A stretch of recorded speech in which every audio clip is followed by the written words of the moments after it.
Good afternoon, everybody. My name is Dylan, and I am coming to you live from Victoria, BC, Canada, at Codename Entertainment Studios. Before we begin, I would like to thank D&D for hosting us on the official D&D Twitch. It is and will always be an honor to be here. And shout outs as well to Erica, who's helping co-produce and moderate this stream with me. We don't have any fancy guests or anything set up for today because all of our fancy guests will be coming by the booth at PAX South, assuming our team can get there. It's been a bit of a challenge for them to get off Vancouver Island and out of the country. It's been interesting. Now, quick question before I start moving forward. Am I out of sync? It looks like my video is out of sync with my audio, which is weird, because there's no reason for it to be. So I'm just trying to figure it out.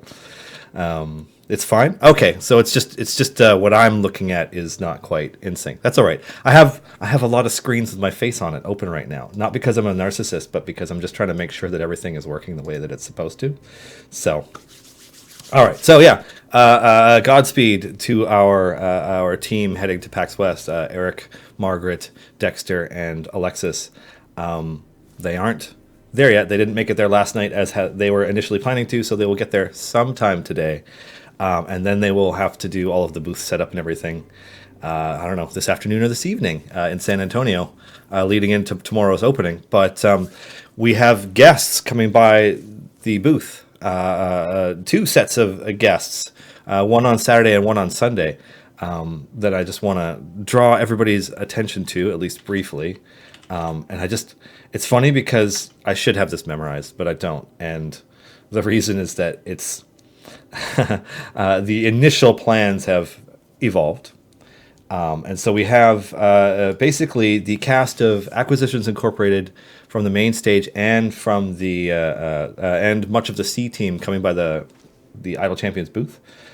So first up, it will be Ryan Hartman, also known as Dinar, Anna Prosser, also known as Evelyn, Chris Straub, also known as Cathris, and Morgan Webb, also known as Morgaine, at our booth doing signings between 1 p.m. and 3 p.m. on Saturday. That'll be Central Standard Time, I think, CST. Whatever the local time is. And then on Sunday, between 1 and 3 p.m., we will have Jeremy Crawford, Amy T. Falcone, Jerry Holkins, and Mike Krahulik. So we're pretty stoked. Nice to have some cool folks that we get to do some work with at our booth. So please go by and at the very least get a photo with the gelatinous cube as it tours across America.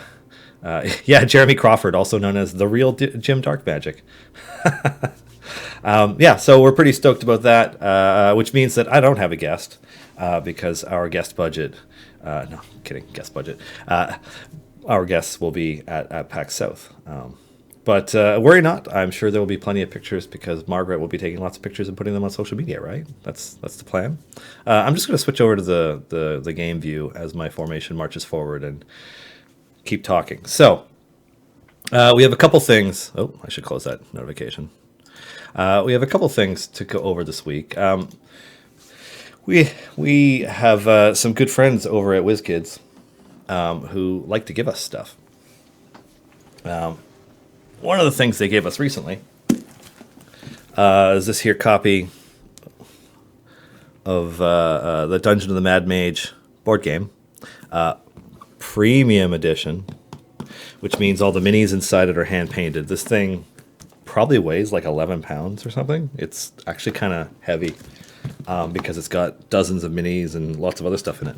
But it's painted. So, what does that mean? Last week we talked about giving it away. And so this week I will just start the stream by announcing that I'll tell you who the winner is later in the stream. But first, we have some other stuff too. They gave us one of these.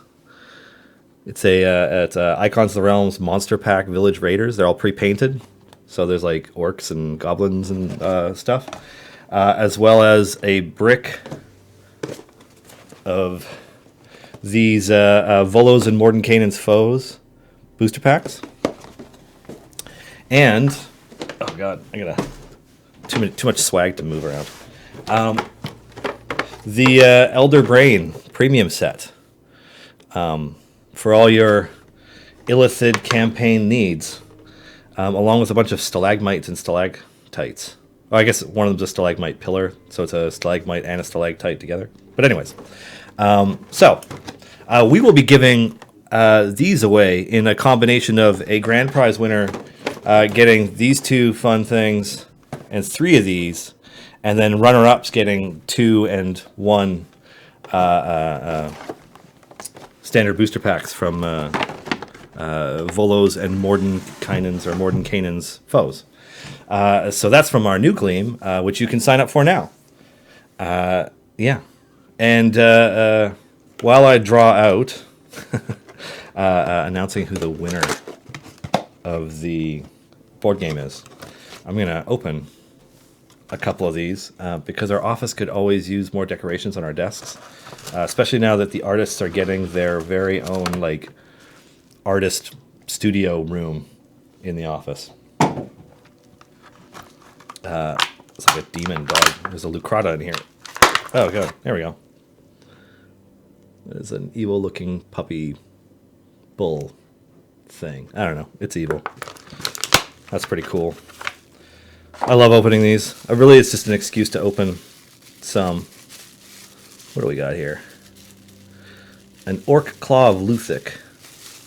Where's the opening to this bag? Oh, here we go. That's sweet. What else we got? Oh, this is cool. This is a Spring Eladrin. So it's like super green. That camera cannot focus on something so close to it. That looks really great. I'm hoping for one of the Summer Eladrin because they're like so fiery orange and red.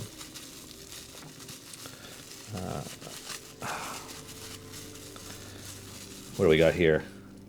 A Woodwode. That's cool. It's funny because these have little bits of green on them, and so the chroma key that gets rid of the background behind me tries to remove parts of the model. And then I have another pack here. Now, I'm crossing my fingers for Tortle Druid. One of the Tortles, because I like Tortles. Tortles are cool. Oh, there's something big in here. What is that? Banderhob. Oh, snap.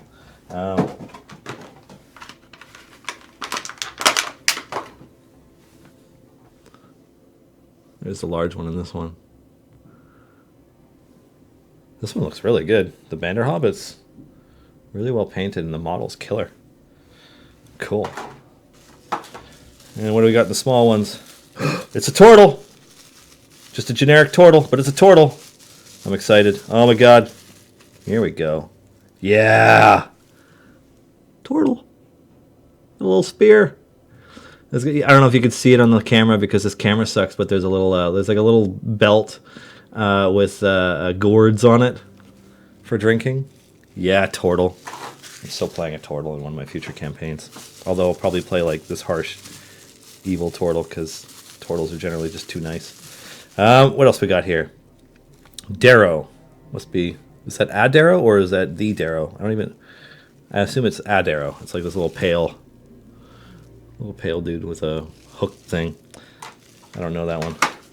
And oh, this one's like a half large size one. What is this?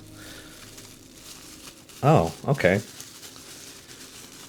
It's a Darrow, not the Darrow? Okay. This like huge null pack leader that looks super badass. It's got chainmail and a two-handed axe and like this sort of like skull headdress thing and a red ragged wraps and stuff. Like this guy looks awesome. I don't know if WizKids has updated the process in which they make their minis packs, but like these look really good. Yeah, cool, very cool. Lots of ums filling my sentences today. So I'm here, you're here. I'm sure you have some of these questions. Do those bags of dice need a home?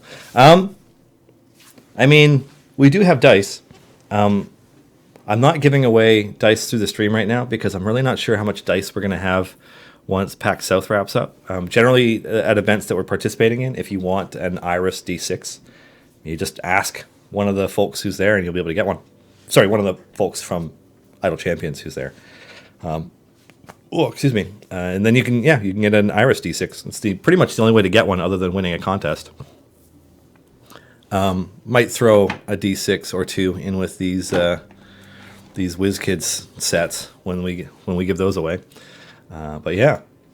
What is this? Simply, I figured you would like to know that I'm running an Eberron campaign now, that a campaign is ending, and I already have plans for the Lord of Blades that may hurt your soul. Well, the Lord of Blades is an interesting character in that obviously there's a monster stat block for them. And they are a very, very dangerous war machine that exists somewhere in the morning.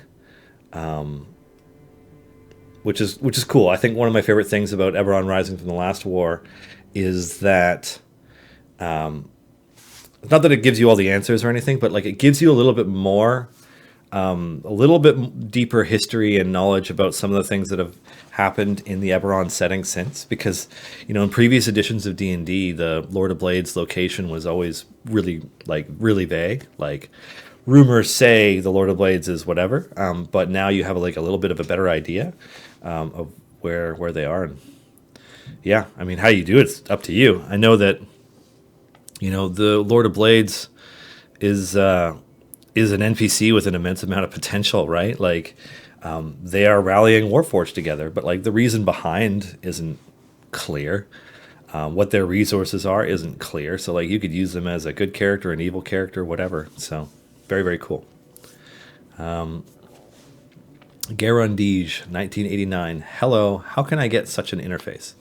Okay, so right now I am playing the Steam version of Idle Champions, the latest update, using the gamepad UI. So if you have the Steam version of the game, you can go into your settings, and there is a gamepad UI mode toggle that you toggle on or off. If you toggle it on, it will close your game, and then the next time you boot it up, it will try to load this interface instead, provided you have some kind of gamepad plugged in. If you don't, it'll say no gamepad detected, and it won't load. But basically, that's the check. So you can't use this on what do you call it? iPads or like Android or iOS devices. But you can if you play the Steam version of the game on Mac or PC. And then obviously if you play on PS4 or Xbox One, the game already looks like this, with different button icons. This is my current formation for just free plays in the event that I've been toying with. I was surprised that swapping Morgaine and Ayla was not just viable, but so here's my Ayla, 412E138 static DPS. Obviously that doesn't tell the whole story of your damage. Maybe what I'll do is so that you can actually see. Oh no, you can see the number. Okay, I wasn't sure if I was covering it with the overlay. So that's a respectable DPS in this formation, and if I swap her to Morgaine, it goes up to 167, which at a surface level is colossally higher, right? Just a staggering increase. That isn't to say that Morgaine is that much better than Ayla in every circumstance, because maybe you're using Ayla to tank, and certainly the debuffing is amazing, but I was actually just really, really surprised at the numbers I've managed to get using Morgaine. And for the record, I'm using her with one of the 42-pack purchases, so that everything's epic and gilded. Anyways, I was surprised because even naked she was an increase, which meant that I could debuff with Ayla and swap to Morgaine and just push my wall even further. So yeah, I was impressed. Meaningful increase. So, did everyone survive the snowpocalypse? I mean, that remains to be seen as our team goes down to Texas, and basically, we're not great at dealing with snow or ice here, so it took our team a little while to get off the island, but they went north to Calgary, where they do know how to deal with ice and snow because they get so much more of it than we do, and so they have the resources. So, yeah, it's interesting. Many of us worked remotely yesterday. If we worked, we kind of had an official office snow day, because while the forecast was for us to get a bit of snow, we ended up getting a good foot in a few hours on Tuesday night. Like, it just dumped on us overnight, and like we don't have enough resources to deal with it. Like, there's a few. We have snowplows and stuff, but like we don't have an army of snowplows ready to keep the city clear because we have a winter full of snow. Like, we tend to get something like 30 centimeters over the course of an entire year, not 45 centimeters in a couple of days, or rather 30 centimeters over 2 years, whatever. Anyways, so yay, weather changes. So yeah, quite a few people stayed home, and then some people, depending on where they live, if they're in neighborhoods that are really treacherous and icy, because like shoveling your sidewalks and stuff in Victoria is not something that everybody deals with. Like, I can't remember exactly how it works out. Like, I think if you're a homeowner, you are responsible for the bit of sidewalk in front of your house, keeping it clear, but not everybody does it. So yeah, it's interesting. So we have some folks who are even still now just in slightly worse areas for getting around, who are still working from home. But snow doesn't last here very long. We lost half of it overnight last night. I would be very surprised if there was much snow left over tomorrow outside of the places where everything got shoveled to and there's piles of it. I'm pretty sure everything will be clear. So, yeah. Alrighty. Have you finished all of your achievements? I am currently doing the Use Spurts Ultimate 250 times one. I don't know that I have. It's interesting. So, in a way, I'm envious of our players because you play the game and that's the limit of your relationship with it. Whereas when you help to work on the game and help to market the game and you're part of the discussions around development, all that stuff, like the nature of your relationship with the game is just different. And so what I've taken to doing is playing the game at work, and it tends to be idle at home, but not as active as it was when I was starting to play, because I was playing this game actually before I worked at Codename. And so I don't know that I'm done all of my achievements, because I've slowed down of late. No, that's not the button I'm looking for. Where is it in the... Actually, will that even... Sorry, I only use the gamepad UI when I'm on stream, and it's only because it's a little more photogenic with our overlay setup. I tend to play with a mouse and keyboard normally, so I always forget where stuff is. Oh, that's a spoiler. I'm not going to show that. So, milestones. What's in progress?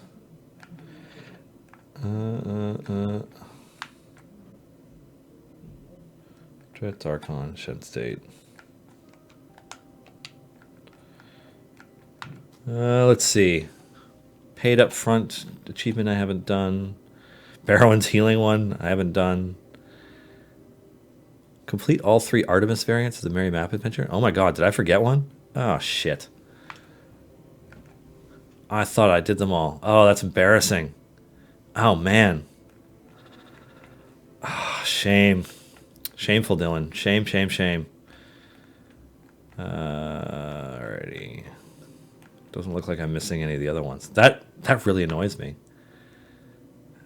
Yeah, that's fine. Yeah, the Jim Heidi box ones. I'm not going to lie. I don't tend to pursue... these. Complete all 3 variants of the Endless War Ayla adventure. I can't have done only one. I'm gonna have to go in the back end to look at my account because that's doesn't seem right. Anyways, I think I have all the Steam achievements though. Was on Syphilis's guess about 16x16 characters long combinations and 24x12 car longs combos correct. I'm not gonna comment on the 20 and 20 hidden combinations because we'll give out a hint for each of our community Q&As and just kind of leave it at that. Because as it turns out, anytime we give you slightly more than a hint, people start just finding them too fast or just brute forcing your way into tons of them. We got a whole year. You guys are halfway done.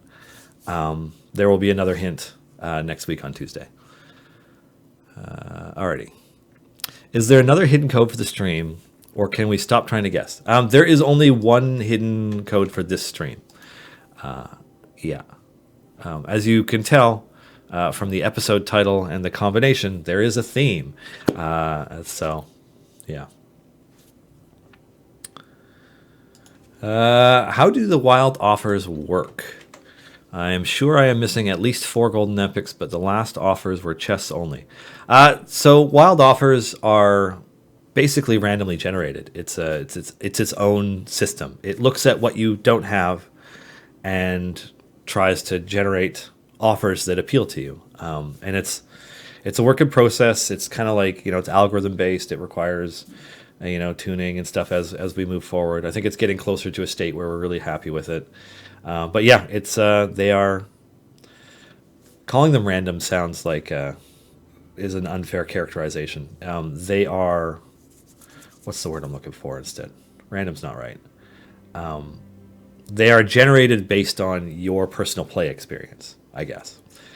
So yeah, I mean they change every day. So hopefully eventually there's one that you like. Otherwise, I mean events come back around, that kind of stuff. Alrighty. Would it be possible to add something that would show you a list of all event achievements you do not have, basically a filter? So if we're talking purely in the theoretical sense, yeah, of course it's possible. Is that something that our dev team is looking to do? I don't know. Yeah, it's kind of... I don't know that they have any plans to address those interface elements in the way that you describe.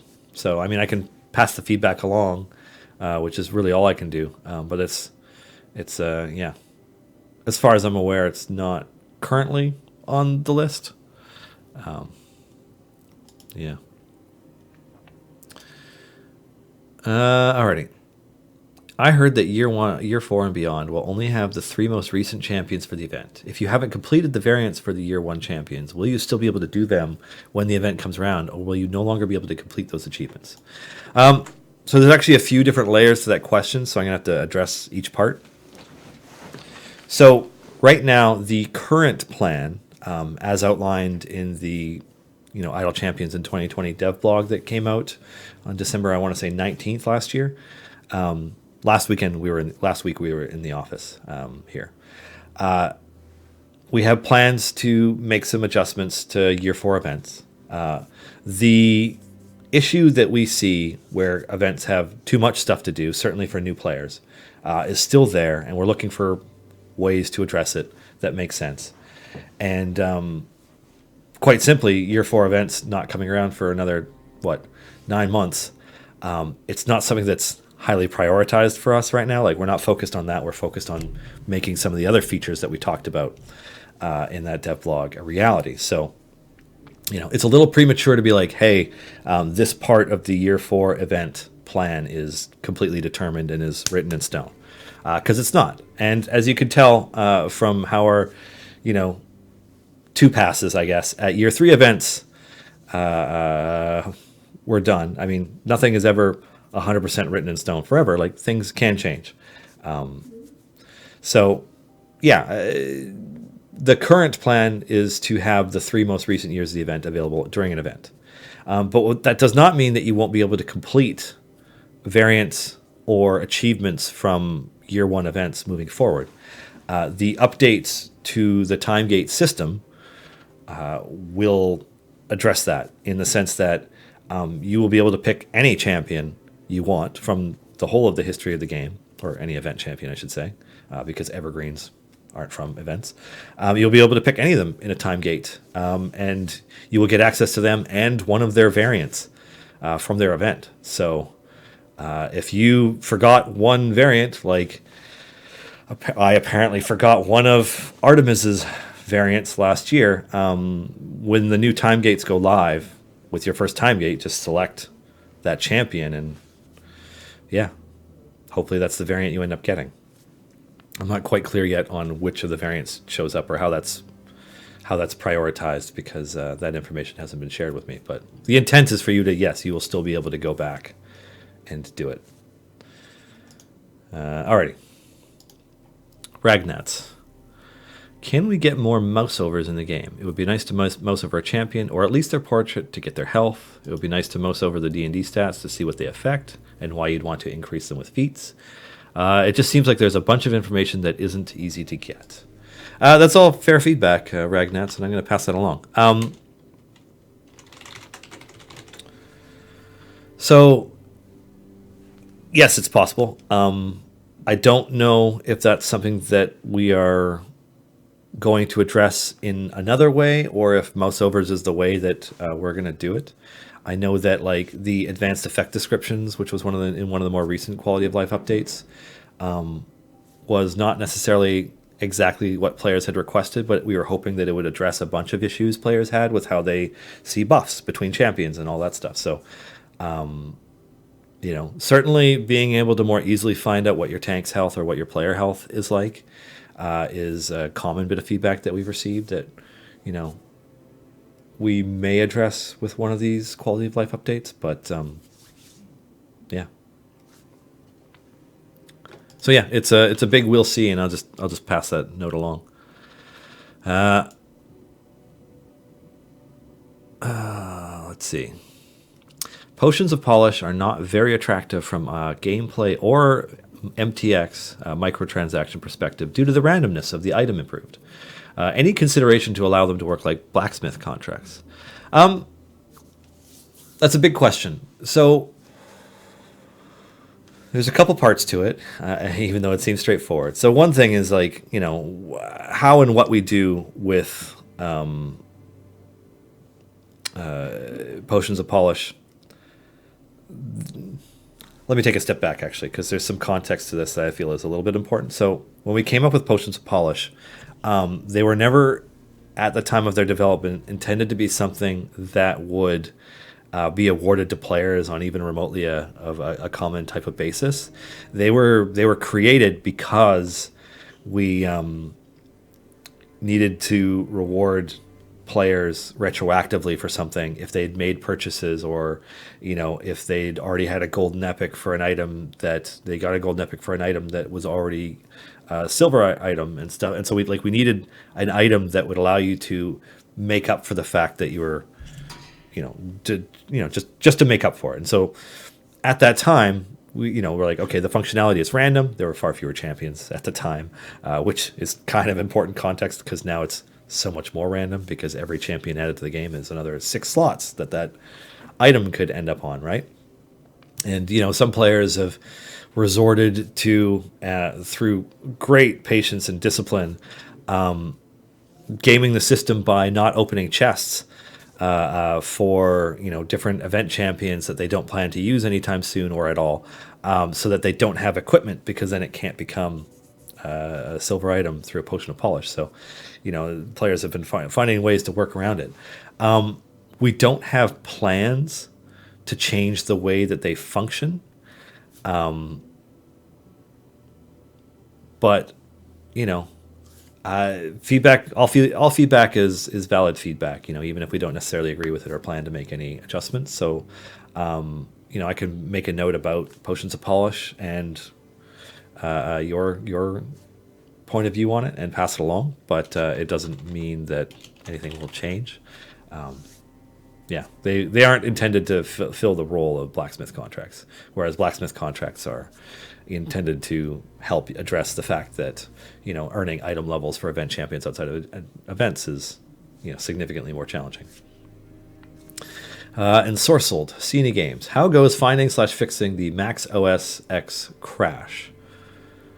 So this is personally the first time I've heard about the Max OS X crash.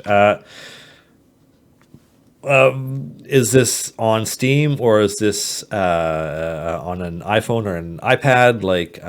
Need a little more context, and then if possible, please open an in-game support ticket if the game doesn't crash before that, because that is where you will get a direct line to Sean and our dev team to help address whatever it is.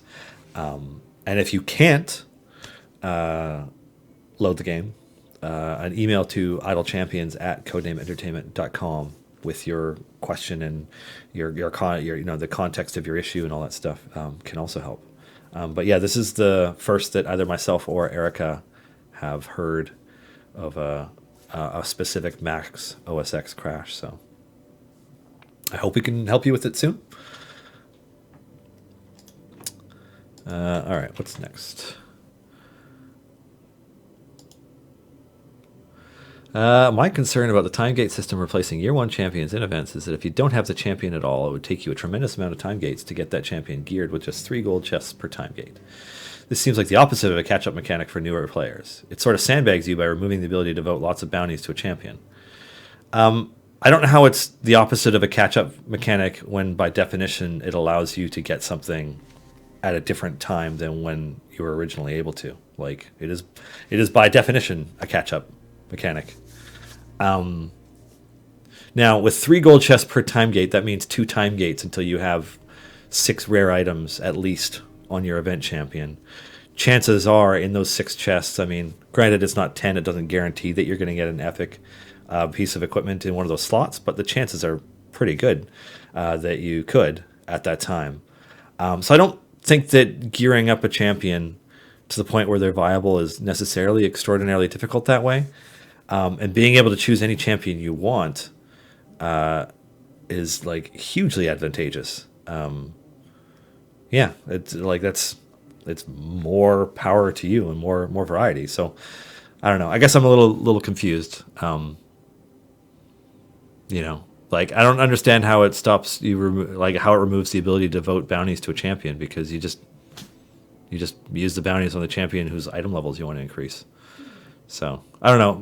Sexnug, I'm not sure if I'm misunderstanding your question. Do you have more context for that? Because it's just not sure I get it. Creepy Monster 83. Will the game be coming to Switch? I'm unable to comment on development or potential future releases at this time. Alrighty. Given how often people ask about this particular character feature, can the roles text be changed to include viable for every single character? I'm not sure I understand that question.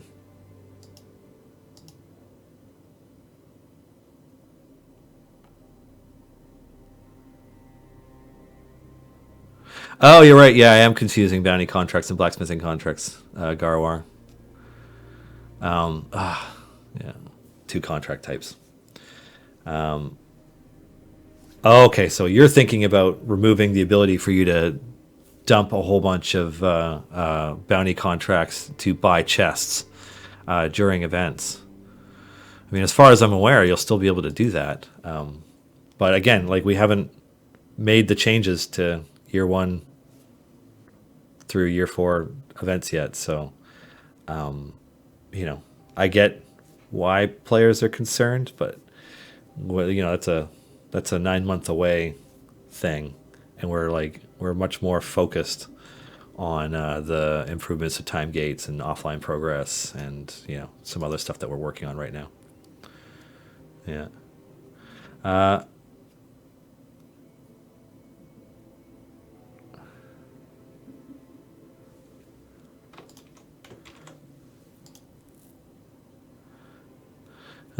I have 50 huge speed potions I probably won't use since I can't turn them off. Will there be a way to trade these for other items? We're not planning on setting anything up to allow you to trade potions or upgrade potions or craft potions or anything like that. Like that's not a system that we're planning to implement. So feel free to use them or not. I find I use the different rarity of speed potions when I really want to finish something quickly, like, using an epic one and a rare one and 4 uncommon ones all together to just amp that speed up as much as I can just to get something done quickly. So, alrighty.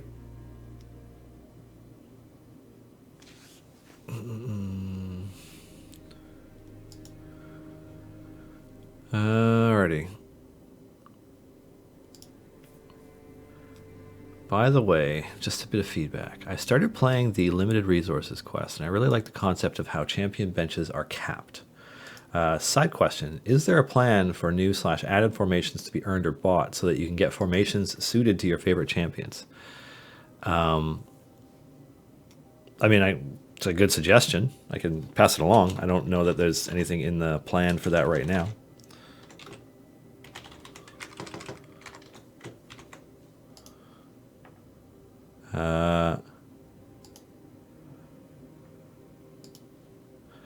Let's see. Would it be possible to add a logo or change the background color of characters for various affiliations to help keep track at a glance? For example, Force Grey have a gray background instead of a default maroon. So Joe Renish, like, in what context? Like, you just mean on the character screen?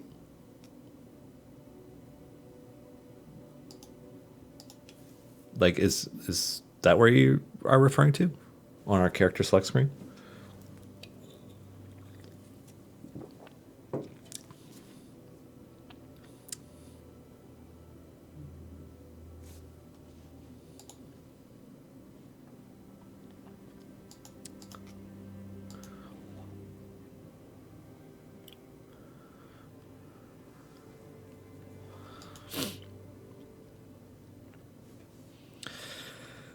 So, kind of like, sometimes the challenge with answering some questions is often that, like, am I on the same page as the person who's asking this? Because I want to make sure that I am at least in some way being helpful.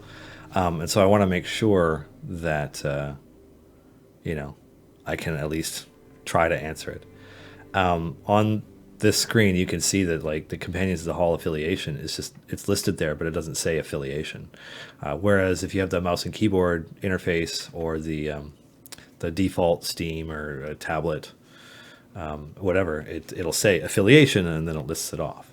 Now there are a few characters who have been affiliated with multiple groups, and that's a bridge we'd been avoiding crossing because of the added layer of complexity that it adds. And yeah, there probably is, like, to replace the affiliation with a simple icon that says who they are, would look great, I think, me personally, like, that would look cool. I don't know that there is an official icon for the Companions of the Hall or the Heroes of Baldur's Gate, and a number of these other characters, like, some of these affiliations, like, yes, the Acquisitions Incorporated and the Acquisitions Incorporated, the C-Team groups, have very specific icons that are theirs. So, like, theirs could work. But not all the groups have them. So, we tend to have to work in the world of what is officially the icon, kind of thing when we work with Wizards of the Coast on stuff like this. So, Force Grey's icon, as far as I know, the only one I've seen is actually, the Force Grey logo, like for the Force Grey Giant Hunters or Force Grey Lost City of Omu live streams. There is a faction called the Grey Hands, Force Grey. Clan Battlehammer has an icon, as Tapuppy points out, but that's not the Companions of the Hall icon. So what's the? So there's kind of like there's some hurdles there that could be a real challenge for us to overcome, because the folks over at D&D are very passionate about D&D and about making sure that things are right and doing honor to this 45-year legacy. And it could actually end up taking a long time to develop a Companions of the Hall icon if there isn't already one. And they might not just be happy with it. So I guess what I'm saying is like replacing it with icons might actually not be something then that we can do anything about, or do anything about in a reasonable amount of time. Whereas just listing off the groups that they're affiliated with is actually pretty easy. So I don't know. I'm going to make a note about it. I don't know that it's something that we can address, but I can make a note about it.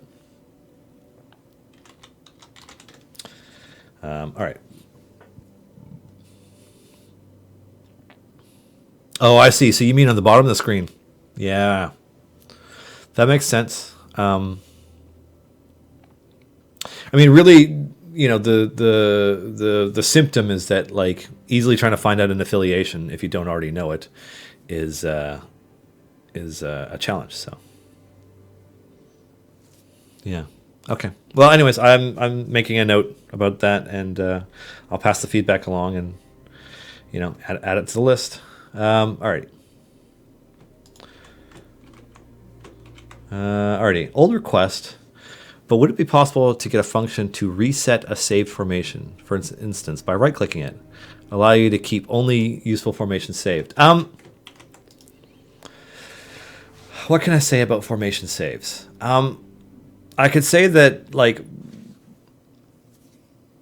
I know we've mentioned this in the past, and it's probably not something that we've actually talked about recently, but updates to our formation save system are actually something that are on our calendar of quality of life things to address. So hopefully when that happens, that's one of the many check boxes that we check off and get right. But it's premature for me to comment on it. Alrighty. The Dunner, could we please get an update on a time frame for a broader availability on Celeste's +1 Constitution feat? I don't have an update on it to give you. I know that there were a handful of feats that became available at different times when they weren't intended to even be in the game. And in the cases of some of them, a handful of players were able to snag them quickly. Because they had gems saved up or whatever, and they were able to get them and put them to use. And then I think the thing about Celeste is that it makes her viable for Vajra variants or something. Is that what it is? I can't remember. I don't have an update on it. It was done in error, and I'm not sure about the timeline for a more specific availability on it. But we hear you. We understand that players want it, and we will. It's something we're aware of. Alrighty. New event, follow a pattern where Year 1 Champions event is more easy from Year 2 Champions event to get achievements and variants. Considering the difficulty is increasing the more years go by and you're going to remove the first year champions from the event and enable them on time gates, aren't the events going to become a little hard to participate for newer players personally? I don't care much because I'm easy to... that's a long sentence. So, you are wondering if, just by their very nature, newer events are going to be more challenging because players starting, say this October with, Feast of the Moon 4, is that this October, would be, well behind a starting player. Would struggle more with the Year 4 variant versus a Year 1 one if it was available. The completions for those individual levels haven't increased, right? Like it's still Area 75, Area 125, and Area 175 for the variants. So I don't think it makes it too much worse for a player to get through. Now, there are variants where it is extremely beneficial to have some other champions available. And that's going to be the reality of somebody starting off is, if you start off and you have got the 12 core characters and you unlock, you've only got Hitch, so you're up to 13 and you haven't played enough to get to Dritz, Azaka, or Dragonbait yet, I mean, yeah, it's harder game to start. You gotta farm up favor. You gotta do a lot of work. But I tend to use a lot of my bounty contracts and potions on events only. I don't use them during farming free play. I don't use them to complete adventures. Sometimes for the much more difficult patron variants, sure, but like that's when I use those. And that's what I would recommend a new player do. Like use bounty contracts to get enough gold to buy those upgrades to help you get further, to get you more event tokens to buy chests, etc. So, yeah, you know, being cognizant of the new player experience as we develop content and as we make fine tuning to events, etc. is it's something that we try to be aware of. So, yeah. Cornelius Sutri. Any plans to add Viari as a champion? Naked Viari could be his skin. I mean, I can't really comment on potential champions. Yeah. I mean, I like where your head is at because it's funny, and we're fans of Pat Rothfuss. Alrighty, Evil Sales Associate. What about a group affiliation that features CNE created characters? I think there should be a, quote, home team. I mean, not that we're against the idea of creating our own, supervillain group at this point, since a whole bunch of our created characters are evil. Because, gasp, protagonists from books and characters on shows tend not to be evil. So we gotta balance it back towards the dark side. I mean, it's possible. A lot of characters are balanced around having no formation, no affiliations, though, because affiliations tend to be something that add its own variable in buffing and some other stuff. So, yeah, there could be. It's not something that we're actively planning right now, but there could be. Let's see. Why are chest pack prices inconsistent across all platforms? I mean, that's kind of a big question, Thunder, but at the end of the day, prices are in US dollars on Steam and Kong, and then they're regionalized on other platforms, which also is affected by exchange rates. So like if you're seeing something that is obviously some kind of error, let us know in a ticket, and like maybe it's something we can look at. I know that, for example, when Steam being a global platform, they automatically do a lot of the pricing overseas. When you're switching currencies, etc. So it's not always something that we do directly. And then, yeah, I mean, there's a lot of reasons why it could be that way. A gallon of milk doesn't cost the same amount at every single grocery and corner store. Yeah.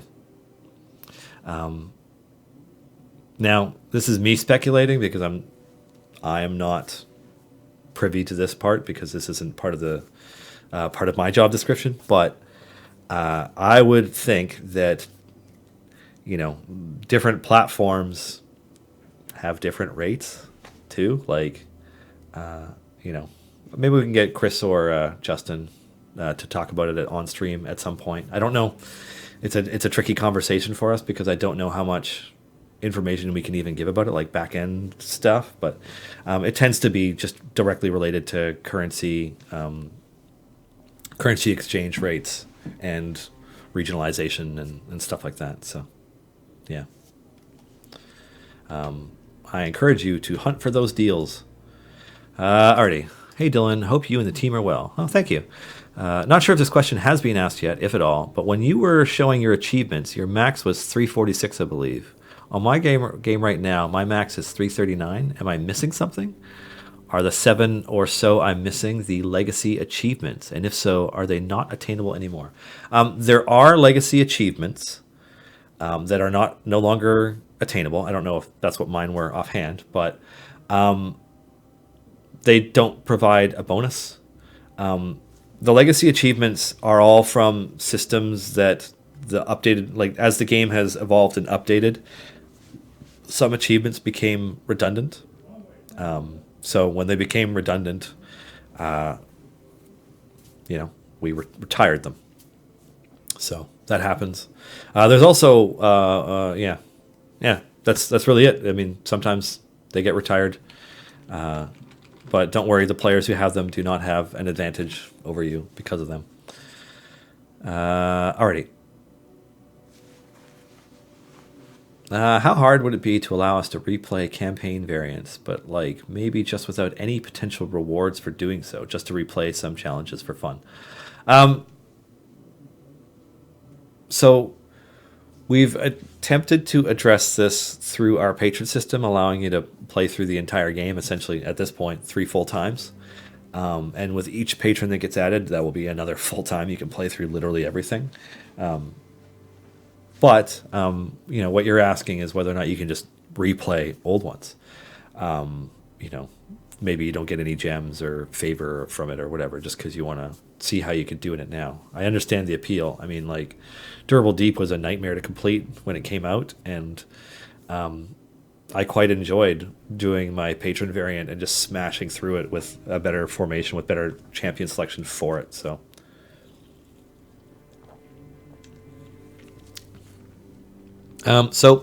basically, the only answer I can give you right now to Puppy is we are not planning on that right now. Like, we have plans for the future of patrons, and there will be more patrons in the future as well. But we are not planning on introducing a way for you to just replay old variants for nothing. So nothing I can share on that subject. Wild offers. Any chances for a $5 tier? What can I say on wild offers other than, you know, it's a work in progress? It's a work in progress. I know that the minimum spend for a player who can get a golden epic, where like the event comes out and they buy the cheapest one because that's the way that they want to get them, has its own appeal. And like, we have no plans to usurp that with wild offers, because, you know, we want players to capitalize on them when they have the opportunity. And then, yeah, I don't know. It's that's really it. Like, the wild offer system is not supposed to replace the weekend promo or event champion chess system. It's supposed to be in addition to it. So there is no South Detroit, just saying. Yeah, I mean, they're Journey lyrics. You know, I was just trying to think of something fun, because, you know, week 2 of an event, everybody's off to PAX. Didn't want to name the episode after PAX. I'm like, Don't Stop Believin' is a good track. I don't know why I was thinking it, but like, it's kind of hard to go anywhere without hearing it at some point, because that song has just gotten around. Yeah. And then, yeah, I figured using a bit of the song lyrics would be really easy, because I'm like, wow, do the first lyrics actually fit into a combination? They do, just a city boy, yeah. And then I figured South Detroit was the most obvious part of the next line to make a combination out of, so this is kind of how it worked out. Yeah. Can we expect to see rarer player races like orcs, gnolls, or bugbears? I am a sucker for the ugly races. I am always pushing for this Crypteus. Yeah, I'm always pushing for it. There are a whole bunch of PC races introduced in Volo's Guide to Monsters that we don't have. I mean, we've got a lizard folk, and we've got some kobolds, and we've got an Azamar, but we're missing gnolls, hobgoblins, bugbears, kenku. We've got tabaxi. Yeah, there's a lot more, and like, I personally love the variety, and I love having monstrous races, and I would love to have like a monster party where there are no humans, elves, dwarves, or gnomes, because I think that the traditional fantasy tropes are overused. So, yeah. So we're pushing for it. Thinking about our next half dozen or so champions coming out, are there any monstrous races in there? We have a tiefling. We have a half orc. We have a yuan T. So a yuan T would count. Yeah. Yes, all Aarakocra, Dragonborn, and Orcs. Yeah, you're just saying that, Lauren, because you like playing any non-human race. You're just like, I will take whatever's crazy, which is great. Yeah. Anyways, so yeah, we have a Yuan T, a Tiefling, and a half orc coming in the next couple months. So yeah, more evil, more non-traditionally good aligned races. Pardon my ignorance, why does your UI look different than the Steam edition? Oh my goodness, this is actually the Steam version of the game. I would hold down my Shift Tab thing so that you could see my Steam overlay, but then I realized I'm like, wait, this is my account. I don't want to accidentally share any personal information. So basically, if you have a gamepad, I'm using an Xbox 360 knockoff controller. This isn't even an actual Xbox one, which explains why the buttons feel not as good as the one I have at home. Anyways, yeah, you go into your settings menu and there is a gamepad UI mode toggle. Toggle it on and off. The game will close, and the next time you load it up, it will have the other UI. Now, the functionality of the two UIs is not exactly 100% identical, like just the way things are displayed and where things are and stuff, but I really enjoy it as a nice change. So, yeah. Plus, I think, maybe I'm a little vain, but like playing this game on stream, I just think this UI looks a little nicer on stream. But I will fully concede that it is a little less functional than the Steam one, that you can do everything with the mouse and keyboard a lot more quickly. I like the aesthetic of it. Yeah, it's to match our overlays. Any chance of unfinished event achievements showing up in the progress tab? Maybe. I will pass that along and see. Are you all going to PAX South? Not all of us. Margaret, who was on stream with me last week and on stream a number of times towards the end of last year, will be there in my stead. And then Eric, our CEO, David Dexter, our operations manager, who also planned the logistics of PAX and getting everything and all the people to and from. He's been having a challenging day and a half. And Alexis, our art overlord, are all at PAX South for the rest of this week. They should be arriving there sometime this afternoon and then probably setting up into the evening. So if you are at PAX South and you see them, please be kind and thankful. You'll get a caricature by Alexis and maybe get some free dice and chat with Eric or Dexter or whomever, Margaret. But yeah, they're having one of those really challenging travel days. It was supposed to be a travel night last night, and it has turned into a travel day and a half, 2 days. So, yeah. But yeah, they will be at PAX South all weekend. We have some signings with folks from the Acquisitions Incorporated games teams involved. It'll be all the C team minus Kate, who I don't believe is going to be at PAX South. In fact, I'm pretty sure Kate is going to be on the D&D Twitch in an hour for Welch's Game Juice, unless I'm mistaken, Lauren. But I don't think Kate is down south.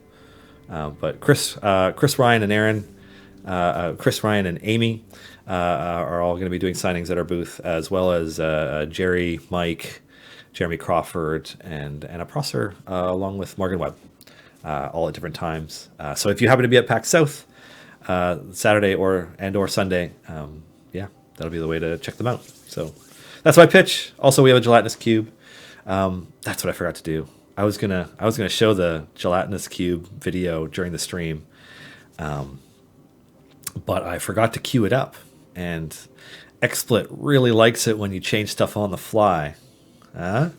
So unfortunately, I won't be able to show it. But you can just go to our YouTube, youtube.com/CNEgames, and yeah, you will see the life-size gelatinous cube in a short little video that we put together that well, Eric talks a bit about how it was constructed. Yeah, TLDR. Some friends of mine worked real hard to invent a way to make a gelatinous cube, and then made it. And it's like all handcrafted, and it's goopy looking. And if you see it in person, when you touch it, it's like it's made out of heat molded acrylic with layers of liquid rubber on it. So like when you touch it, it's actually a little bit spongy and kind of goopy, and like, yeah, it's a trick. It's a trip. So check it out. Alrighty. There was talk on an earlier stream that Time Gates might open a choice of any hero instead of just the 3. Any further information on that change to the game? Nothing to share. Venti 5. On the Codename Entertainment website, codenameentertainment.com, if you go through the Idle Champions blog archive, we did a Idle Champions in 2020 dev blog. And if I'm really lucky, Erica will find the link and share it in chat while I'm describing it. But basically, Justin, our lead designer, company co-founder, co-owner, came up with a vision for Idle Champions in 2020, where he talked about some key features that we were looking to add to the game this year that, as far as I know, are on schedule. One of them was improvements to the time gate system to allow you to select any champion from any event, as well as one of their variants to complete. And then, there are some other really cool, exciting features in there as well that we feel are going to be really massive quality of life / gameplay improvements for the game. So those are things that we're working on right now. But do I have more information? Not yet. Yeah. E. Arakaki. Given that we already have Korth that is from Karatur, will we ever see champions from other campaign sets that are part of Toro, like Mazdaca, Zakara, Al-Qadim, or even from the Rock of Brawl? Full disclosure, when I wrote the bio for Korth, it was to accommodate the fact that we had a short list of Seanir original champions that we were going to come up with in that slot. Like, we knew we were going to make an original one at that time last year. I want to say it was the Great Modron March, or maybe it was the one after. It's the one around like early summer, the early summer champion. And we're like, what do we want to do? And we just kind of listed off. It's like, we listed off a bunch of different monstrous races and class combinations to be like, which one is the most interesting to everybody? I'm just going to try and look up something because I want to give you guys the whole list. Alrighty. There it is. So, what race or class would you suggest? And so I sent 4 suggestions to Chris at the time. A Fallen Azamar Conquest Paladin, a Kenku Artificer, a Hobgoblin Wizard, or a Lizard Folk Samurai Fighter. And he's like, Samurai Fighter, Lizard Folk. And so, like, that was the one that got us the most excited. Although part of me is like, Kenku Artificer would have been really cool. Anyways, so we, Lizard Folk Samurai Fighter. Chris went to work on the design, and then I was like, how can we justify a Lizard Folk Samurai in, the 5e setting? Obviously, there are a lot of locations in Toril that kind of correspond with different parts of the real world, that have been released throughout the different editions of 5e. So, like, we knew of Karatur, and, we're like, okay, well, like, the Lizard Folk is a gladiator from, one of the Far East style, excuse me, the Far East style settings. How about Karatur? And then, like, I wrote the bio, that's the entire history of Korth that we've created, is just that little blurb, like, why he's so ruthless, why his alignment is what it is, a little bit about his character, but that's it. That was where it came from. Yeah. I like Hobgoblin Wizard too, because I think that, like, first of all, nobody ever plays Hobgoblins for some reason, and they're awesome. I mean, they're intelligent, right? Like, Who wouldn't want to play a Hobgoblin Wizard? You'd still be able to use a longsword if you want to. They're rad. Totally rad. Anyways, but yeah, Kenku Artificer probably would have been the cutest. Anyways. So what are the chances that you will see champions from other non-Sword Coast, let's say, Toril locations? I'd say it's inevitable. That being said, because it's most likely going to be limited to C&E original characters that tend to be from outside the Sword Coast, just because, the people that we work with tend to make characters that are from, like, Baldur's Gate, Waterdeep, somewhere in the Sword Coast. They tend to be from that region, and so they, tend not to be somebody who is from Calimport or whatever. So, yeah. Anyways. Are any of the hidden combinations for 2 silver chests?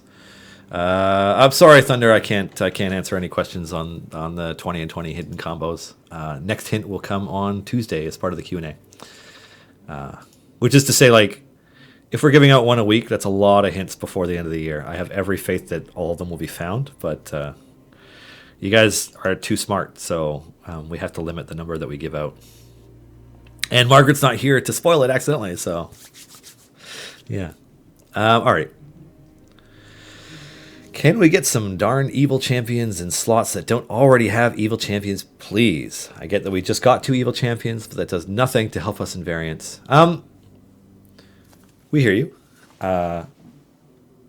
It's valid feedback, and I understand the frustration because, you're looking for ways to build on your cron formations or whatever. We have plans for more evil characters. What slots they're in, I don't know if it has been finalized or not, but yeah. Through shade? What do you mean through shade? You guys are smart. If I give more hints, you'll figure it out. And yeah, give Margaret a break. Well, it's mostly just ribbing Margaret for so blatantly teasing a bunch of stuff so quickly, where it's just like, oh, please, no. You're not supposed to be the new Chris. You're supposed to be better than that. So we're just yeah. It's all in good chest. We love Margaret. She is an amazing addition to the team. Alrighty. ETA on Baby. I'm a little late to the stream. Oh, yeah. Well, Catherine's last day of work is tomorrow. And, last week was officially the point where if you're having a child after 38 weeks, I want to say 38 or so, if you have a child any point after that, it's not a premature birth. So anytime could be go time. My phone is sitting here on the table right in front of me, in case it vibrates and says the words.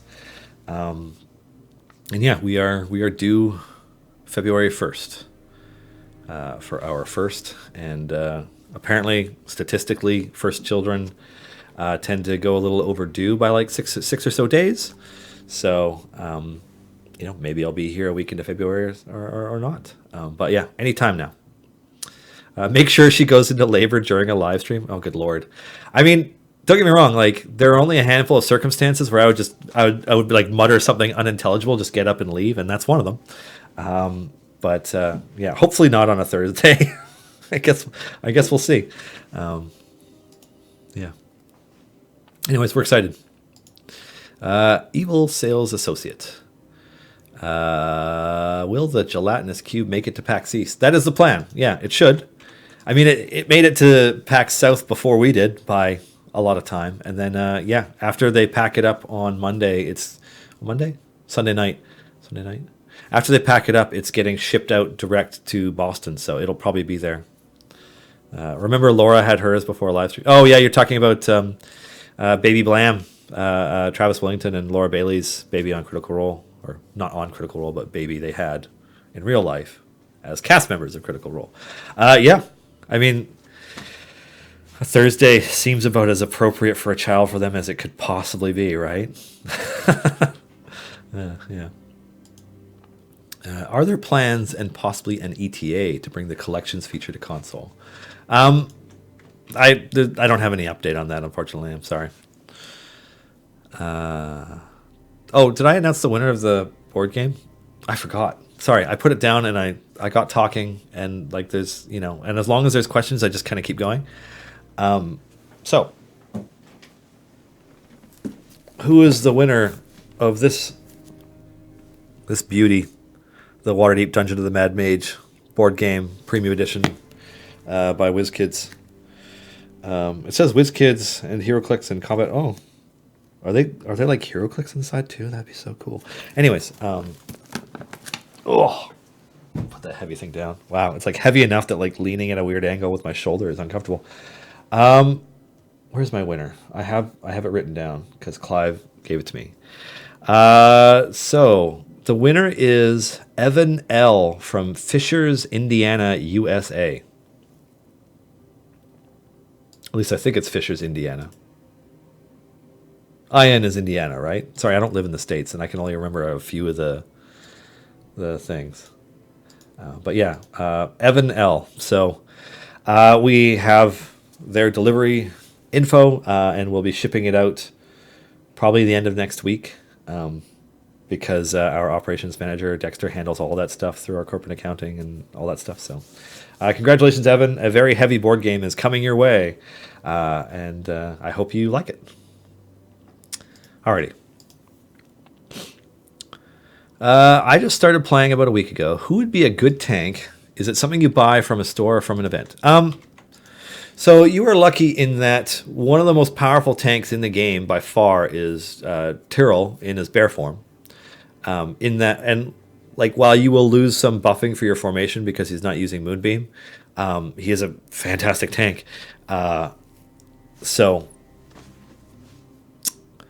he's slot 10, and at the same time, slot 3, Naeli, great tank.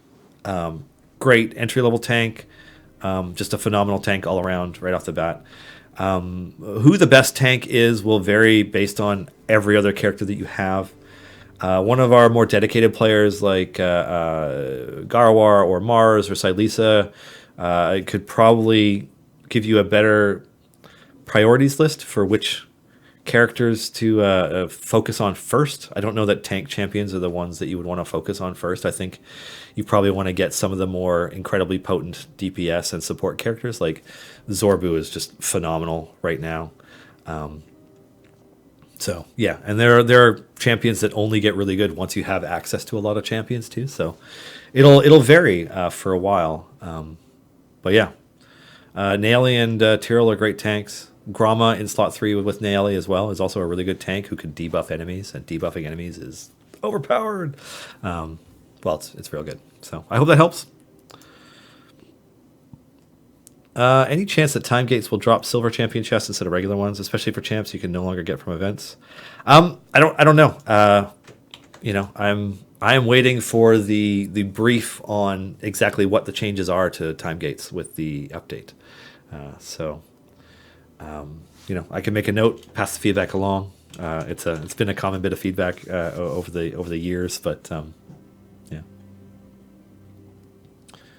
Restart current level button. I don't think we're going to add another button because you can always go back and move forward, or when you eventually get wiped on a level, you just go back to it. So I'm not sure that's as useful. Which is to say, I'm not sure it's as useful to the point where it needs its own dedicated button to do that when you can functionally do it some other way. Yeah. Our Green Paradox. What are your thoughts about Exandria and Critical Role joining Dungeons and Dragons canon? Well, that's an interesting question and a huge topic that is, I think, on the minds of quite a few D&D players as well as critters at the moment. What do I think about it? I think, well, let me put it this way. If I had one of my home brew campaigns that I've been playing with my friends for a long time, if I had one of those, brought into D&D canon, it would be one of the coolest frickin' things that had ever happened to me, and I would be beyond stoked. And on that level, I am like so incredibly happy for Matthew Mercer and the Critical Role crew for, you know, reaching what is one of the coolest possible milestones you could ever have as somebody even tangentially connected to D&D. Like, something you made is becoming a part, like a real meaningful part of D&D. And that's cool. You know, that's seriously freaking awesome. And I am unbelievably happy for them. I don't know a lot about, Wildmount or Taldore or really just the whole Exandria setting. Like, I don't know a lot about it. Like, you know, I've watched some of the Vox Machina campaign. You know, I watched quite a lot of the Mighty Nine campaign, although I haven't had a lot of time to address it of late. But like, you could tell that there is an amazing amount of care and detail that's been put into this. Like, this is not a haphazardly, quickly thrown together, duct tape version of a campaign setting. Like, this has been something that has been, you know, very much on the minds of people like Matt Mercer and Joey Hake and James Introcasco. I don't know how to say his name, but it's been on their minds for not days, not weeks, not months, probably not even years. I think it's probably been on their minds for decades. You know, collectively many decades. So, you know, nothing but passion to make this the best setting it can be. So yeah, like, I think it's super cool. Am I, as a player, in any way disappointed that the book is not, you know, a 5e version of Dark Sun or Spelljammer or Planescape or, you know, one of the many other settings that I love? No, I'm not. Because those settings still exist, and it's like super easy to just do it if you want to, right? Like, yes, you know, rules from each edition of D&D don't automatically and quickly and easily translate into 5e or whatever, you know, other editions that you want to play. But nothing's stopping you from playing Spelljammer or Dark Sun or, you know, what have you, a Kryn. Like, I'm sure a Dragonlance setting is something that people really want to see. Greyhawk, like, nothing is stopping you from approaching those. I think what people are feeling is missing is, like, you want them to get updated for 5e because you want to be able to be like, yes, you know, like, you know, the team at D&D does such an amazing job of testing and basically vetting out their content, that when they put out a book and they're like, this is 5e compatible, there's no part of your brain that's like, I might have to make adjustments in order to do it for this other 5e thing. It's like, no, it's you know, 5e is very, very well designed and put together. So, you know, yes, we all look forward to, you know, a book about, I don't know, Sigil or whatever, coming to 5e. And I, you know, given the popularity of 5e and D&D right now, and you know, how mainstream it has become over the most recent years, I have no doubt that we will get there. And I eagerly look forward to purchasing at great expense the $500 version of Beadle and Grimm's Dark Sun or whatever when it eventually comes out. But, you know, what do I think about what is it, Explorer's Guide to Wildemount? Wildmount is the name of the book. Awesome, you know. It's awesome. I will never turn down more character class options, subrace any of that stuff. I'll never turn it down. Love it. Looking forward to it. Yeah. Probably answered that question a little bit longer than I needed to, but it's I'm so happy for them. That's the coolest thing. Yeah. Artie, long time. How are you doing? I'm well. Just like eagerly anticipating go time for, introducing, my firstborn into the world.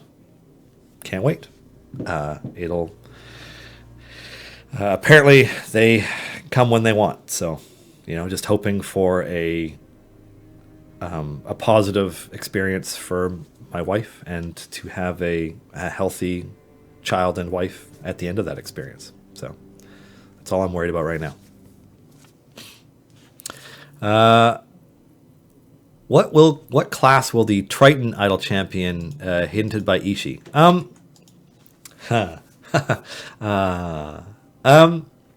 That's an interesting question. The only thing I could say about that, Zilpha, is that we do not currently have plans to introduce a Triton champion to the game. There isn't one in our production calendar. We would like to do one. When I was designing Warden, the first version was actually a Triton Storm Sorcerer and not a Warforged Hexblade Warlock. But then Chris told me, he's like, you need to make a Warforged. And I was like, oh. But yeah, someday. Yeah. Someday Triton. Is anybody looking at the memory leaks on PS4? Game crashes 5+ times a day and slows down in the meantime. Yeah, I mean, we have devs working on that right now. We're always trying to find ways to improve our memory footprint on really all of our platforms. So, yeah. Do you plan to change the tablet UI to be more fat finger friendly? That's not something that we're thinking about right now, Sparksign. Like, can you give me more specific feedback? I mean, I guess that, like, I'm assuming, based on your phrasing, that you're not using a stylus or something with your tablet at all, which would probably help in that case. Tailbell, what specialization choices have you made on the formation you're running? That's a good question. So this formation is entirely based on Artemis and Treri's observance. So all the buffs are hitting, well, yeah, nearly every buff is hitting Zorbu or Catti-Brie. I think Catti-Brie is my focus because Artemis has observance foe, which specifically improves the buff that he observes on either Catti-Brie or Dritz. Korth, plus DPS to adjacent champions. Bruner, just the basic rally, not the one that improves on enemies stacking up on your tank. Let's see, Calliope, buff. Krull, Pain. Catti-Brie, I can't remember. What's it called? What is her thing called?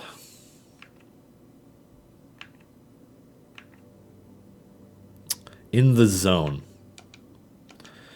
Walnut, buffing champions within 2 slots and non-affiliated with AI champions. Morgaine has a bunch. All non-adjacent champions, as well as plus 300% to paid up front, and the one that stacks when you haven't killed enemies, that stacks up over 60 seconds, just to help. Basically just helping to build up Artemis to be able to smoke something, which will increase my bud and help my familiars tear through stuff for a little while longer, although I forgot to give them a fire-breathing pot. Tyrell, bear form, obviously. And Zorbu, the dexterity buff to buff his buffing as opposed to everything else. I know I'm bad at names right now. It's that point in the afternoon where Dylan starts to get dumb. I want a way to cancel large potions, especially a speed one. Fair enough. Passing that along.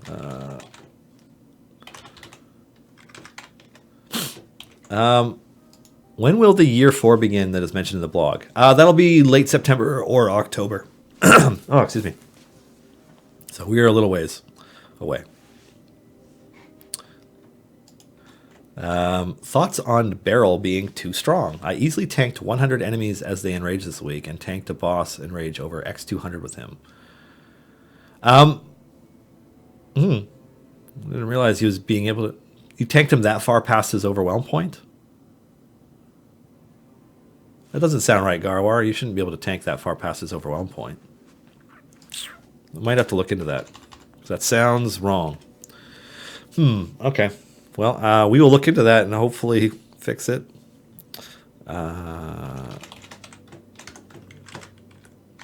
Yeah, tanking 100 enemies. Not supposed to tank 100 enemies. 100 enemies is supposed to kill anybody, even if they're like 100 kobolds. Alrighty, I wish it were possible to collapse the top and bottom UI to get rid of the fluff, but still keep things like the gold find and DPS on screen on the Steam version. Maybe get rid of the pictures of the characters on less mouse over and leave the level up buttons and switch buttons. So the bottom half of the screen isn't really covering anything. You know, the UI elements where you have the champions and their ultimates and all that stuff, it doesn't cover anything. There isn't anything there. Not really. The top half on the Steam UI, you can click the button at the top right and it'll hide all of it except for a couple things. But yeah, you're wanting to hide all of it except for like maybe your gold number, static DPS number, favor kind of thing. So I don't know. What I will do is I will pass this along, and like I don't know that anything's going to get done about this because we introduced the hide upper UI, but we're not. We haven't looked at what you're describing, where you have like a condensed UI where you hit the button and it's like it shrinks down to a very tiny thing. So yeah, I'll pass the feedback along. Let's see. Any plans to fix healing to make healers more useful and help balance non-Tyrell tanks? Non-Tyrell tanks. So it's an interesting thing. So part of it is that like with the way that the game is built, you know, you only really see healing on adventures where like either AoE damage is hitting your champions or you're taking environmental damage in some way, and then you really notice healing. And so right now, those are the most useful times to have healers, and a lot of the rest of the time you can kind of ignore it. Shielding is also profoundly strong, especially since so many people use Calliope, and her ultimate just gives everybody phenomenal shields, and then Artemis can do some pretty perhaps unbalanced stuff where he can usurp shields and basically become an invincible tank. So, you know, there's a few things that we're looking at it. In terms of like, are we planning to change healing more to make healers more useful and help balance tanks other than Tyrell? We don't have anything that we're actively planning around that, but it's also not something that looks really wrong to us right now. We addressed a lot of that with the tanking and healing update that I know had pretty mixed reviews from some players who preferred the older system. But like at the end of the day, you have to have a tank at the front or you'll wipe. You know, there are adventures where your tanks can get hit pretty hard or they're taking percentage damage and healers become really valuable.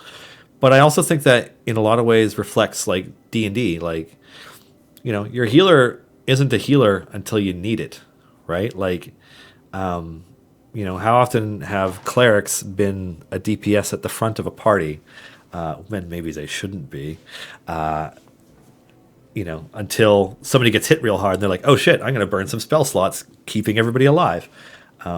So, you know, I would say that there's always room for us to improve this system. Sorry, I'm like fidgeting with minis at the same time. But it's not something that we're really worried about right now. So, yeah. Alrighty. Please define mob, stack, and enrage. I've been playing for months, but still feel unclear here.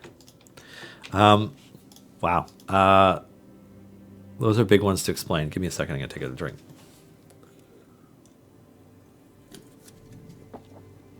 When we say mobs, we're just referring to any individual enemy on screen. That's a mob. So if you have 10 mobs, that means there's 10 enemies.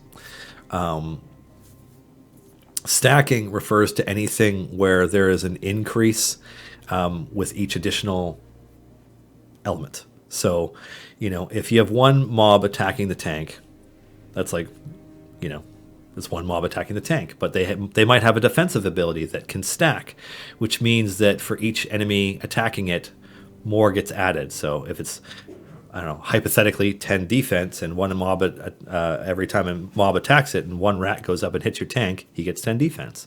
If a stack, if 5 mobs attack, that will be 5 times the same thing. So it'll be 5 stacks. I don't know. I might not be the best person to explain this in this way because I don't have an answer prepared and like super well written and thought out. But I hope that kind of gives you an idea. Like stacks refer to anything that can increase with additional versions of it, and mobs is just referring to the enemies on screen. And rage. So if you don't kill a boss fast enough, their power starts increasing. That's enraging in our game. So it either happens if you have 100 mobs on screen and they're not being killed, 100 enemies, then they start powering up because it means that you're not killing them, and so eventually they're going to kill you. It's just kind of a mechanic that stops you from walling at something forever and then eventually moving past it. It'll eventually just kill you. Bosses do it right away. Like they start stacking as soon as they get to the tank and they're not being killed. They just start stacking up damage until they eventually kill the tank. Except for the Devourer, who will have wiped your party long before then. So I feel like I'm really inadequately explaining it because it's a big set of question. Bullislinky. But I hope I kind of helped put you on the right path for it. I know that there's some pretty big guides to the game that probably cover that stuff better. Why doesn't the screen go full screen on Steam PC? Toolbar gets in the road at the bottom of the screen. I mean, you can do a full screen mode of the game. Yeah.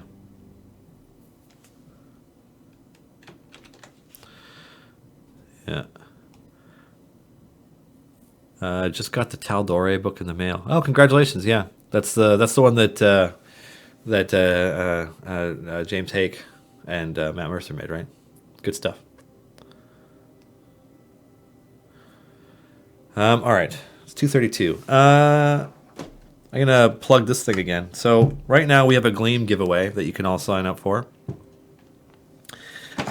in which we give away a whole bunch of these here. Icons of the Realms, Volo's, and Mordenkainen's Foes standard booster packs. We are giving 3 of these along with a Village Raiders pre-painted and a Elder Brain premium set to the grand prize winner. The runner-up will get 2 standard boosters, and the third prize will get 1. So that's 3 winners, basically a super winner, an also winner, and somebody who gets a pretty sweet thing of minis. The quality of these ones, I swear, is like an order of magnitude improved over the last round that they did. I don't know if they changed something or what, but they look really great. So yeah, good luck to all of you.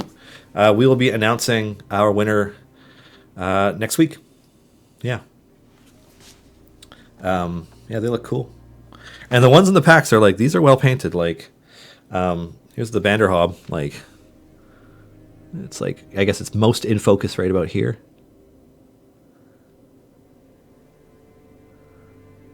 How awesome is that? The Null pack leader.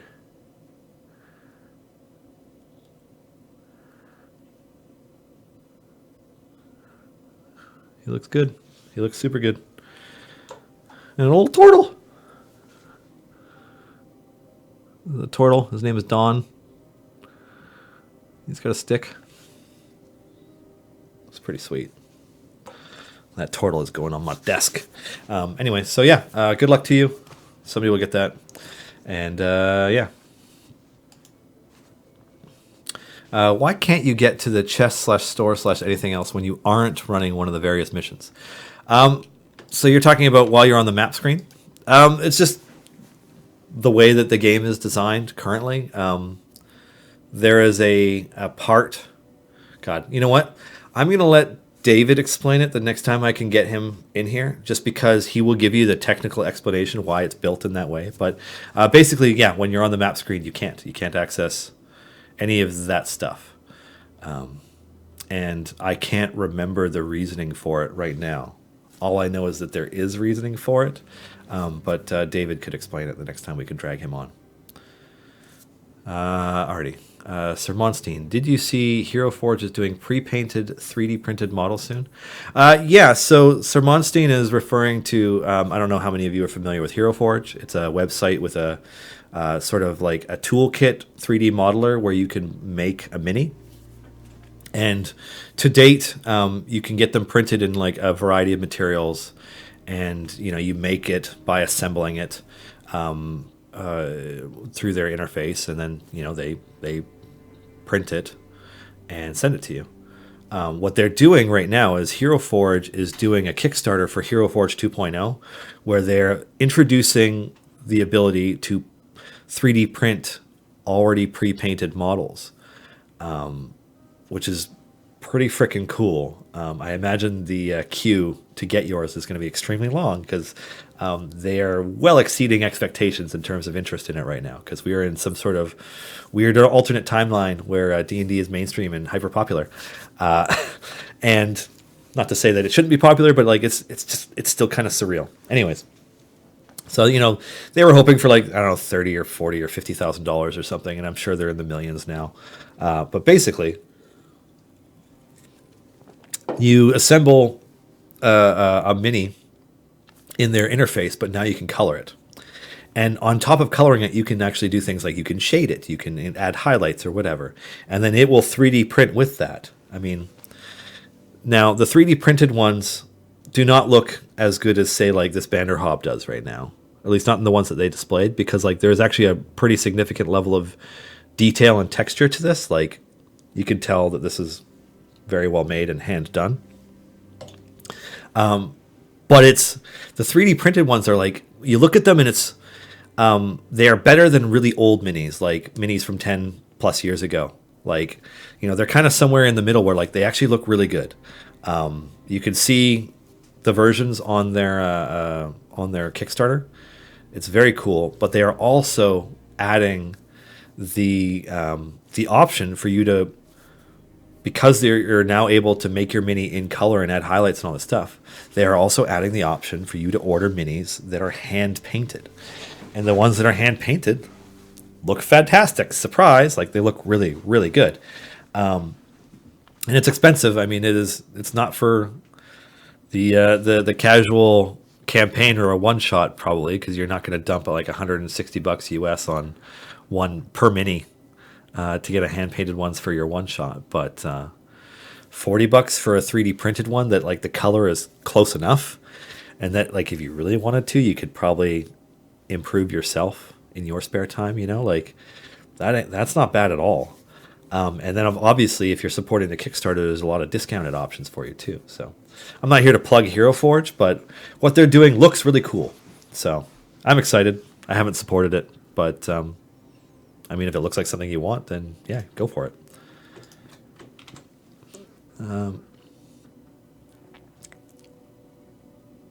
TV channel, does anybody else have the bug with Morgane where her paid upfront ability only scales by the base 5% and not the listed amount?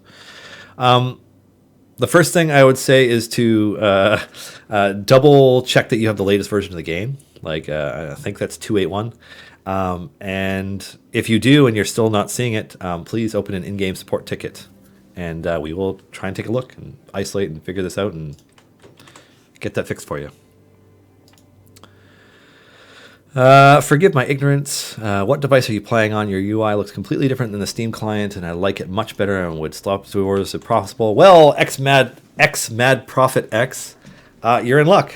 This is the Steam version of the game. I have just plugged in a controller and I'm using the gamepad UI available in the settings. So if you go into settings, there'll be a lot of options. They're slightly different in this UI versus the default Steam one, but there is a gamepad UI mode toggle. Toggle it on, close the game, and then when you restart it, it'll be in this UI instead. So yeah, if you have a gamepad, you can play this one right now if you're on Steam. All right, what's next? In our office, what's this? Any speed champions coming soon? I could say that I don't believe any of the next 3 or 4 champions are speed champions, but beyond that, I don't know. Yeah. You need a 15-second video to play just so you can stop answering that question. I mean, I'm here to answer the question. Like, it's, you know, if this is not what players are expecting to see, then yeah, it's here. I highly recommend this. If you play like either using a like a little what do you call them? Like a little Steam box, or you use big picture mode, or you stream your Steam to your TV or another device or whatever, then yeah, playing with a controller and playing with this UI is really nice. It looks really good on a TV. I mean, it was kind of designed for TV, but yeah, big picture mode. This looks great. Yeah, I can even do this. I can click on this button. Whoa, what a nice interface! Beautiful little interface. So nice. Now we're getting towards the end of the stream, and nobody has asked me what the weekend buffs are yet. So I assume that's because you've all data mined them, and so that's how you have an idea of what they are. But just in case you haven't, it is Observant Weekend this weekend. And those who purchase chests will be able to get a golden epic for one Artemis and Trary. So, yeah.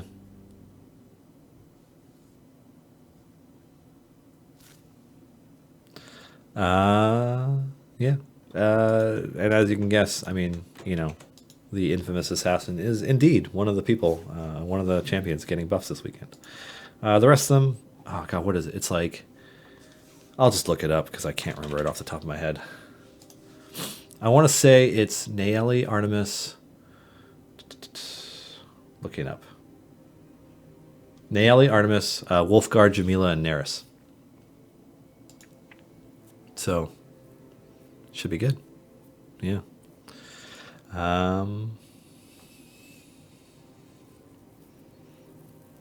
Let's see.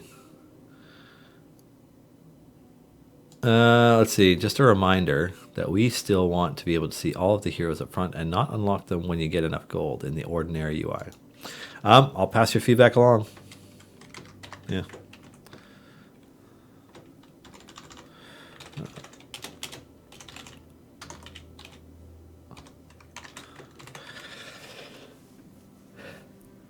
Wait, Naily and Artemis? Yeah, that's what it says here on the list. So, like, I thought that was kind of weird when I read it, but I mean, I don't write the buffs, so you know. If you don't have Artemis, then I guess you still get the Naily buff. Yeah, I don't know. What can I say? Maybe it'll be changed before tomorrow. But that's what I'm seeing here in the system. And by in the system, I mean the planning document that shows it, not the actual system itself. Weird.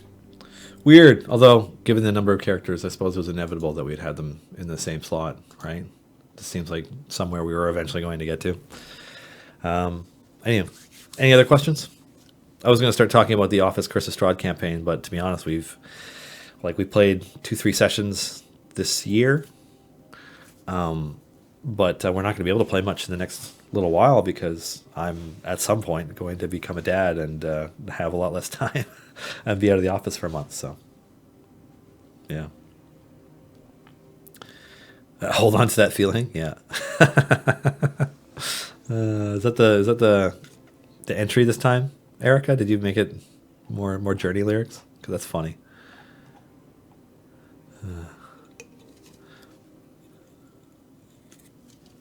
Any new news on new Avernus adventures in the near future? I could say, Mr. Negaton, that our art team has been working on art related to a Descent into Avernus update for a week or two.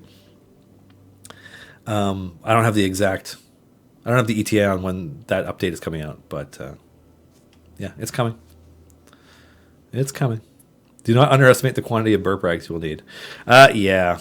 I hear the first few years are crappy and full of diapers, but I mean that's what you sign up for, right? Just, you know, at some point I will be able to play D&D with my child or children, and we'll see if we end up having more than one, and that'll be sweet.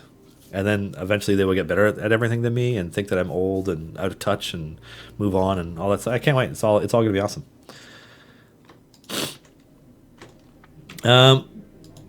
Any hints on how to get through Area 400 to get Dragon Bait? It's hard.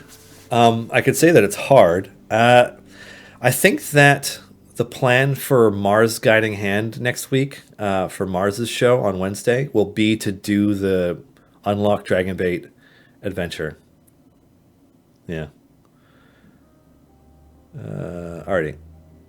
I am re-asking since I didn't hear you answer, but maybe you didn't catch it. Any information on the missing patron variant, and would you consider fixing broken patron version of Never Fix the Party?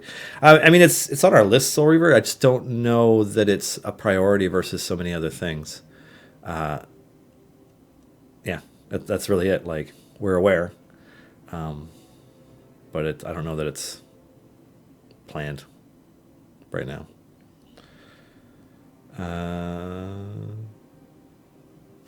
Yeah. I don't know. I mean, when there is an update, I will be excited to share it. ETA on a soft cap increase. Probably not in a little bit. We've introduced some pretty major features to the game of late. Some of which have really helped people get a lot further. And some champions of which have helped players get a lot further. So we are, we're not planning on one immediately, to my knowledge, in the immediate future. But, like, will there be more soft cap increases? Absolutely. You keep getting stuck at Area 390. I mean, you will eventually get past it. That's kind of my favorite thing about this game is that you are always making progress. And even if there isn't content for you to beat, you are working towards being able to beat what comes next, because content is constantly coming. So, yeah, it's always felt really cool. Anywho, I think, not to end the stream super early or anything, but I need to go to the bathroom soon, and I'm the only one here. So rather than leave you guys alone, I will probably just wrap up 5 minutes early and wrap up in like 2-3 minutes instead of in like 8 minutes, because I drank too much tea and sparkling water. So it happens. It happens to us all. I don't know how streamers do it, by the way. I don't know how many of you watch other streamers who, content creators who stream for a long time. But like, some of them do, 6, 8, 10, 12, 14, 24 hours. I know that a bunch of Destiny 2 streamers did more than 24 hours with this week's reset because a mystery and puzzle got released with the game, and they still haven't figured it out. So some of them just don't. Some of them just go so freaking long. So, yeah, they use depends.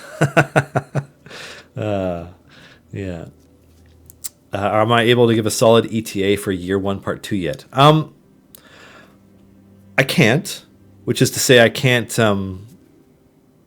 give you an exact date. I can tell you that it is on our content schedule, that it is being worked on, and that, it will happen. But yeah, it'll become clear in the coming, weeks and months why we, I'm at the 450 boss and I wasn't paying attention. I might die before. Oh no, got it. Well, only Morgaine died. Anyways, it is not the next update coming. It's probably the only thing I can say about it. So, yeah.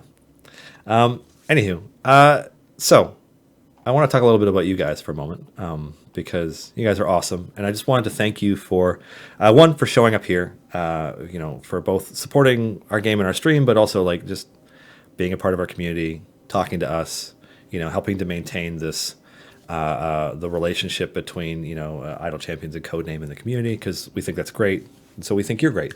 So thank you for that. Thank you also for the support you do for the other creators in our community. Thank you for showing up for Mars's Guiding Hand yesterday and helping, Mars with his first stream on our channel. We've been working on that with him for a while now, and like there were delays for lots of different reasons behind the scenes, and holidays and all this stuff, and like we were hoping to get it launched last year, and we just got it launched this past week, so we're very excited about that. You know, thanks to Garwar is also streaming now for the game. It's very cool, to see our longstanding players, step up and provide somewhere in the community for players to go and learn about the game and, learn how other people play and all that stuff. So that's very cool. We think that's great. Thank you. Thank you for joining us and participating in this community and the D&D communities. I love nothing more than to talk about D&D, to talk about Explorer's Guide to Wildmount, which I also am eagerly anticipating and excited to see. And yeah, that stuff's all really cool. So yeah, this is cool. D&D is cool now. It's not the hobby that you hid in a friend's basement and didn't tell anybody about for fear of being labeled a Satan worshiper, right? And also, what's wrong with worshiping Satan? Anyways, this show exists because of a number of amazing, amazing people behind the scenes, including, first and foremost, Erica, co-producer extraordinaire, managing giveaways, moderating, doing all kinds of cool stuff. So Erica is rad. Thanks also to our partners at Dungeons & Dragons, Greg, Bart, Pelham, Allison, Schalling, Lisa, probably some more people whose names I'm forgetting right now because I haven't updated that list in a while, and something's nagging me. I'm not sure who I'm forgetting, but I'm forgetting somebody, and sorry. We'll get back to you.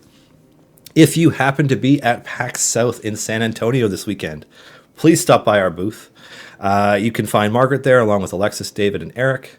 It's booth number 24043 in Hall 4A.